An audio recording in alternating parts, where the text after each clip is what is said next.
Kenny, Chris Carmen, Son of a Source. Can you talk about some of the big plays that didn't go your way in the second half? The fourth downs, the drop that Guillory had, the holding on Real Torrance. Yeah, unfortunate. Obviously, those were critical plays in the game. But at the end of the day, we got to be more consistent in the second half. You know, we didn't put together a drive. And you're not going to win many football games when you're not converting 3rd and 1s and 4th and 1s. And I think that's the simplest way to look at the second half is we were getting into manageable down and distances, and then we weren't getting the job done. And we got to do a better job as a staff putting our players in the best position to be successful. And you lost Emmett Boley. You already had Isaiah Glass not playing. Cade Briggs didn't play. So 3 offensive linemen, how much of that was a factor, and any update on those guys? Yeah, we don't know right now on those guys if they'll be back for next week, but nobody cares about your circumstance. So, you know, we just got to go back to work, play the guys that are going to play, and put together the best plan going into next week around them.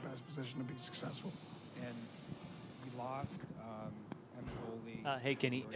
Just wondering your balance of aggressiveness going for it on the 4th downs. How do you kind of try to find the balance with wanting to be aggressive and then kind of maybe playing this scenario, I guess? Yeah, 4th and 1s are pretty much a go statistically. If you want to get really aggressive, they even say they're a go if you're on your own minus 19-yard line.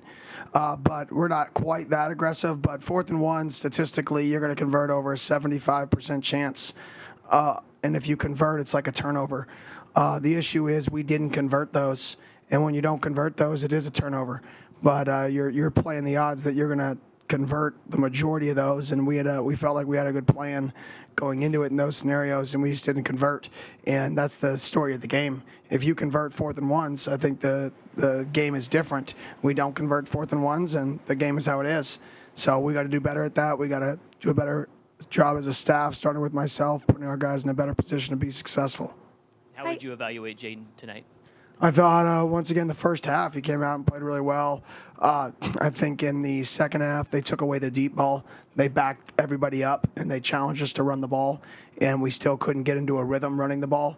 And when you can't run the ball versus that defense it's consistently enough, it's a challenge because they play with an extra safety. So when he's not in the run fit and he's playing the vertical passing game, you're +1 in the run game. So throwing the ball other than screens, you're going to be throwing into bad numbers. And we just couldn't establish that run game, and we got to do a better job as a staff creating angles, and it starts with me. Hi, Coach. Carly Koskovich, Inferno Intel. So you've talked about Jaden's mental strength and maturity. How do you think he showed that tonight, especially towards the end of the game? Yeah, I mean, he showed it tonight. I mean, we're down 9 points at the end of the football game, and, he throws a great pass down the sideline and responded there. So, I mean, he went back in the game as a young buck. He didn't cower. He didn't put his head down, and he responded. And that's what this program's about. That's what it's going to be about. We're going to continue to push the guys to respond. That locker room is upset. But like I told the locker room, everybody is rejoicing in the failure. I said that the rest of the world is fired up. I said, we need to respond. We need to come back tomorrow, come back Monday, and get better, learn from your mistakes, and grow. And that's all you can do. And, Coach, I know earlier in the week you said you didn't know if you'd see the 3 quarterbacks, but just the success your defensive line, the front had getting into the backfield early, do you feel that, I mean, that was obviously the corporate of seeing all 3 quarterbacks, and how do you feel the defense just grew from last game to this game? Yeah, our defensive line did a really nice job getting in the backfield. First half, we did a phenomenal job stopping the run. Second half, they leaned on us a little bit. Which is unfortunate, and part of that is we couldn't keep our defense off the field. They were playing so many snaps, and, our depth isn't quite where we would like it to be, and they started leaning on us, and it showed. So we got to do a better job on offense, keeping the defense off the field, and then defensively getting off the field in the second half. Hey, Coach Jordan Ham, Sports 360 AZ. How would you assess how the offensive line played, especially after Emmett's injury?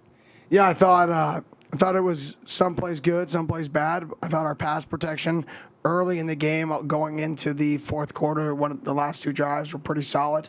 Once again, just got to get some more vertical movement and some more movement in the run game. and then we got to be better.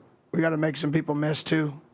So I think it's accumulation of multiple things. It's not the O-line. It's myself putting together the best scheme. It's our tight ends blocking, our wide receivers blocking, our O-line blocking, our running backs hitting the hole, and our quarterback controlling the player he has to control. I think there's a multitude of things that go into the run game. It's not just those 5. It's all 11 and the coaching staff. And like I said earlier, it starts with me. I got to do a better job putting those guys in position to be successful. Coach Joseph Greg Ige. Moore. Oh, sorry. Go ahead. Joseph Igo State Press, Kenny. You guys ran a lot of Wildcat tonight. Was that something you guys saw with Oklahoma State? And what did you think of the execution tonight? Yeah, I thought it started off. It worked really well early. We were in 14 personnel, and they showed to match 14 personnel, and they did that early. So we took advantage of some things. They kept their 3-3-5 on the field versus 14 personnel, and 4th and 1s were stopping the run, and that's something that we can't have happen. We can't be we can't be in 14 and a team being a 3-3-5 structure and not be able to run the ball on 4th and 1. So I think we have to be more creative offensively as a staff. That if we're not winning that I got to find an alternative route to be successful in those situations. Coach Greg Moore, Arizona Republic. Tough loss, right? But in the first half, you gave them everything they could handle. You matched wits with Mike Gundy, who's been doing this 19 years, 17 straight bowl games. He's in his 19th season. What does it feel like to have gone against a coach of his caliber and to have seen that you belong? Yeah, I mean, we talked before the game, and he expressed, he's at his alma mater, just like me, and except he took over a program that was in a really good position, and he talked about how his first year he had a losing record, and then he won 7 games, 2 of his lower winning seasons in his career for 2 seasons, and then it clicked in year 4 with his culture, and I think that was kind of his message to me was don't waver, that it doesn't matter, don't worry about the results right now, worry about the process, and if you stay true to the process, the results will happen. And I really appreciated that message from a guy who's done it a long time, who's been really successful, who's seen a lot of people succeed and a lot of people fail. And then he also said, make sure I go to, ironically, you asked that question, it's kind of funny. He said, make sure you go to your kids' events. That's what this is about, and that's the balance you need if you want to do this for a long time. Coach, Sammy Newt, Devil's Digest. You guys have scored 3 points over the second half of the first 2 games. What is the kind of a key that you see to making those second half adjustments a little bit easier? Yeah, there was really, other than them backing up their monster safety to take away the shot, there wasn't a change in a schematic plan. They run what they run. They do what they do. He declares what he's going to be early in terms of what his coverage is going to be, and they stayed true to that. So I think we've just got to be able to run the ball better in the second half, and that's pretty much it. We're not establishing drives, and we got to get in rhythm and establish some drives. And then what can you say about B.J. Green's performance tonight? Was a monster up front. Yeah, he's been a phenomenal player for us all fall camp, all spring. He's a great worker. He's got great energy. I'm glad I have him on our team, and I'm glad I get to coach him. Hudson French in the Zone Network. You talked about the 3-3-5 and their monster safety and wanted to do better, but what was the initial game plan going in to face a 3 safety look like that? It's kind of unique. Yeah, we knew how we could control them and get them in and out of run fits. So we were pulling them out of run fits with some things. We knew they were going to play trap defense, so we did some things schematically to negate trap coverage to get our hats back, because the whole defensive structure is built to get the ball to the perimeter, right? All the 5 techniques, spill the ball to the edges, spill the ball to the monster who's scraping to the corner, those who trap, and then the safeties who add on if you block their corners. So we were trying to get on the deepest players, and we knew we had a plan to do that. And to be honest, that plan was there. But it's our job to adjust if things aren't working. Even if we think it's the best thing, we have to be more creative to find a way to be successful throughout the entire football game. And I take responsibility for that. Our players are playing their butts off. Our players are playing hard. For the most part, we play disciplined football. I got to do a better job putting them in positions to be successful. Hey, Coach, on the 4th down play there late in the game, just what went into the decision to throw the ball there and to be in the shotgun in that instance? In the last drive? The one that you guys went for it with like 6 minutes left. Okay, the 6-minute left one? Yes. That was just the call we had. I didn't know if you were talking about the 4th and 10. We threw the fade with 2:40 left, sorry. But we just had a call. You know, they showed on their old tape that they were a big 2 Tampa, 3 double cloud team in third and mediums. They played a little bit more 4-match because they have better corners here. So that was probably the only thing schematically that was different than what was shown on tape from his prior school and his prior week. Was he pressed his corners more, played more of the 4-match coverage on those down and distances. They got us one on an interception with the safety driving the dig on a 3rd and medium, which didn't show up on tape a lot. Yeah, I mean, it was just part of the plan. So we had an opportunity and just didn't take advantage of it.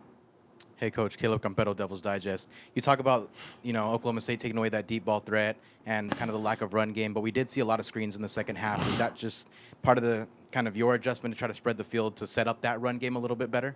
Yeah, that was just the compliment. When you're getting trap defense and you're getting everybody deep in the middle of the field, there's a cavity in there to throw intermediate screens. So we tried to hit a few intermediate screens. We hit them in the first half. We hit them in the second half.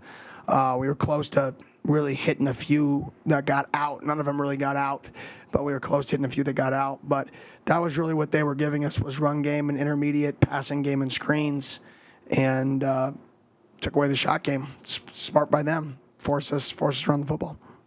Doug Franz, DougFranzUnplugged.com. Coach, I'm over here. The opposing defense offsides on a PAT. Standard Dillingham protocol, you're always going to take a point off the board and go for it, or just something you know about Oklahoma State? No, we had a really good going into the game plan. They always sub big people when we went big people. So we loved our game plan on 4th and 1, ironically. And it showed up in the first drive with Scat, lined up in Wildcat multiple times, scored, right? So we knew if we got to 4th and if we could get a 1.5, in today's game of kickoffs, a 5-yard in addition to kicking off doesn't really give you an advantage because you kick the ball out the end zone anyways. So there's no advantage, but gaining a point, going from the 1.5, right, you should take advantage of that, especially when you feel like you have a good plan. And obviously it worked there. But later in the game, like I said, they stayed in little people, and we just didn't move them enough. Kenny, Scat and Brooks can break tackles and their assignments down. Brown had the fumble on his one carry, didn't get back in. Tevin White didn't play until the end of the game. The athleticism at running back, how much of a factor do you think that is in a game like this? Yeah, I think it's huge. I mean, I think we need to get Tevin a little more involved just with his ability to break one. Right now, we're not breaking any. But I think both those backs that, played well tonight, I think there was a few that we'd like to have back where we just got tripped up. But I think both those guys played well. But the thing that we really need to focus on as a team is, responding still. Too many times we're still complaining, right? And it starts with me. I got to stop complaining to the referees, even though I disagree. Even though there's some things that I want to talk to them about, right? I got to do it in a manner that reflects how I want my team to act. So once again, that starts with myself. Appreciate it. Thank you.